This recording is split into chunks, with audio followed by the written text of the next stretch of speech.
আমার আজকের রেসিপি দেশি স্টাইলে স্যালমন মাছের ভুনা। প্রথমে একটি কড়াইয়ে তেল গরম হয়ে গেলে হলুদ ও লবণ মেখে মাছটা ভেজে নিয়েছি। এখন এই তেলেই পেঁয়াজ কুচিটাও ভেজে নিচ্ছি। পেঁয়াজটা কিছুটা ভাজা হয়ে গেলে দিয়ে দিলাম একটা টমেটো কুচি। পেঁয়াজ এবং টমেটো আমি একসাথে ভেজে নিচ্ছি। এখন দিয়ে দিলাম স্বাদ মতো লবণ, হলুদের গুঁড়া, ধনিয়া গুঁড়া, মরিচের গুঁড়া, তারপর দিয়ে দিলাম ভাজা জিরা গুঁড়া। এখন একটু নেড়ে চেড়ে মশলাটা ভেজে নিচ্ছি। মশলাটা কিছুক্ষণ ভাজার পর দিয়ে দিলাম পরিমাণ মতো পানি। এখন আমি 2-3 মিনিট মশলাটা কষিয়ে নিচ্ছি। আমার মশলা কষানো হয়ে গেছে। দিয়ে দিচ্ছি এক এক করে ভাজা স্যালমন মাছ, তারপর দিয়ে দিচ্ছি পরিমাণ মতো পানি। এখন দিয়ে দিলাম 5-7টা কাঁচামরিচ।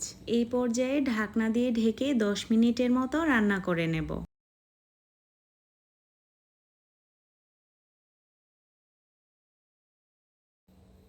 রান্নাটা প্রায় শেষ হয়ে গেছে।